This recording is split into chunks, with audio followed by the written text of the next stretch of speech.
4 বছৰ শান্তি অহাৰ লগে লগে আগৰ সময়ৰ অশান্তিটো এতিয়া ৰাইজে পাহৰি গৈছে, পাহৰি যাব লাগিব। কিন্তু এটা কথা মনত ৰাখিব লাগিব, আমি এই কথাবিলাক পাহৰি গ'লে বেয়া দিনটো আনিবৰ কাৰণে সেই ৰাজনীতিক নেতাবিলাক যিসকলে দূৰদৰ্শী নহয়, ৰাইজৰ কথা চিন্তা নকৰে, সেই নেতাবিলাক পুনৰ যদি ঘূৰি আহিব লাগে, বিটিআৰ অঞ্চলত আকৌ অশান্তি কৰিবলৈ চেষ্টা কৰিব। এটা সময়ত কিছুমান নেতা আহি আমাৰ মাজত লক্ষ্মণ ৰেখা টানি দিলে, বড়ো অনাবড়ো কৰি পেলাই। লাভ কি হ'ল? কোনোবাই 10 বছৰ MP হ'ল, ইয়াৰ বাহিৰে কোনো জাতি জনগোষ্ঠীৰ একো লাভ নহ'ল। আমি নিজকে এটা টেগ লগাই ল'লো, এটা স্থান লগাই ল'লো অবড়ো বুলি, কিন্তু লাভটো একো নহ'ল। সেই অবড়ো বুলি যিসকলে নেতা কৰিছিলে, কোনোবাই ৰাজনৈতিক নেতা হৈ গ'ল, নিৰ্বাচনত জিকি গ'ল, কিন্তু ৰাইজৰ কাৰণে তেখেতে 1 বিঘা মাটিও ৰেজিষ্টাৰ কৰি দিব নোৱাৰিলে। আৰু কৈছিলে যে মই জিকি গ'লে এইটো কৰিম, গাঁও কৰ্তন কৰিম, অমুক কৰিম, তুমুক কৰিম, BTC ভংগ কৰিম। BTC অধিক শক্তিশালী হৈ গ'ল, একো কৰিব নোৱাৰিলে। এই ভুৱা কথাবিলাক ক'বলৈ বহুত মানুহ আহিব, কিন্তু বিটিআৰ অঞ্চলৰ দাদা ভাই মা দেউতাসকলক আপোন বুলি ভাবিব পৰা নেতা লাগিব আমাক। কিছুমান দলৰ মানুহবিলাকে আহি কৈছে যে আমি BTC দখল কৰিম, BTC দখল কৰিম 2025-ত। দখল কোনে কৰে? দখলটো কোনে কৰে? দখল ব্ৰিটিছেহে কৰিছে। ব্ৰিটিছে দখল কৰিছিলে গোটেই বিশ্বখনক, বিভিন্ন দেশক ব্ৰিটিছে আছে। এই সমস্যাবোৰ পূৰ্বৰ যে অৱস্থাত চলাইছে, ইয়াতে একটা সমাধান কৰিবলৈ সক্ষম হোৱা নাছিলে।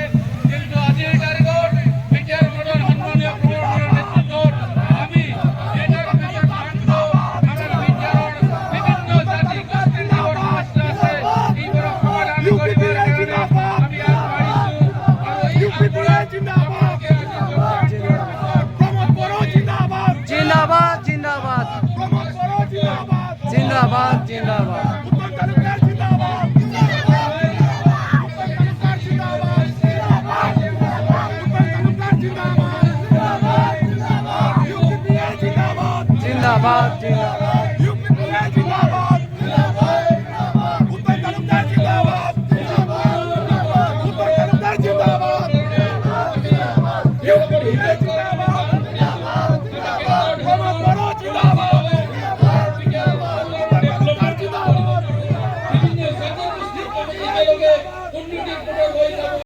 কথা চিন্তা নকৰে।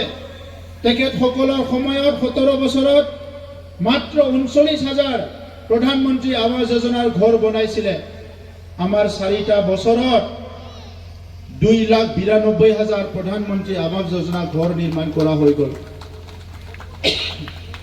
BPFৰ দিনত সেলফ হেল্প গ্ৰুপৰ কাৰণে অহা পইচাবিলাক সেলফ হেল্প গ্ৰুপৰ লগত আধা ভগাই খাইছিলে BPFৰ নেতাবিলাকে, তেখেতসকলৰ VCDC TCL CCL নেতাবিলাকে। আমাৰ সময়ত আমি সেলফ হেল্প গ্ৰুপক ইতিমধ্যে 10,000 সেলফ হেল্প গ্ৰুপক 25,000 কৰি টকা দিয়া হৈ গ'ল। আৰু 10,000 সিলেকশ্যন কৰা হৈছে। এই 10,000ৰ ভিতৰত 5,000 সেলফ হেল্পে কৈছে আমাক মিটিং কৰিবলৈ টেবল লাগে, কিবা কিবি টাৰ্পলিন লাগে, এইবিলাক বস্তু দিব লাগে। আৰু 5,000 আমি সিলেকশ্যন কৰিলোঁ। আৰু 5,000 সেলফ হেল্পে কৈছে যে আমাৰ গাঁওবিলাকত যেতিয়া কিবা পৰ্ব হয়, কিবা মেল মিটিং হয়, উৎসৱ হয়, আমাৰ ভাত বনাবলৈ বাচন বৰ্তন নাই, এই ব্যৱস্থাটো কৰি দিব লাগে। তেতিয়া গাঁৱত কাজ অনলাইন এটা পৰ্টেল আৰম্ভ কৰিলোঁ। এই অনলাইন পৰ্টেলৰ দ্বাৰা এই 3টা বছৰ কাম কৰি আমি মাত্ৰ 11 মাহ অনলাইনৰ কাম চলিছে। ইয়াত প্ৰায় 3 লাখ মানুহৰ সমস্যা সমাধান হৈছে। BPFৰ সময়ত মাত্ৰ 15,000 মানুহৰ সমস্যা সমাধান হৈছিলে 17 বছৰত, কিন্তু আমাৰ 4টা বছৰত 3 লাখ মানুহৰ সমস্যা সমাধান কৰি দিয়া হ'ল।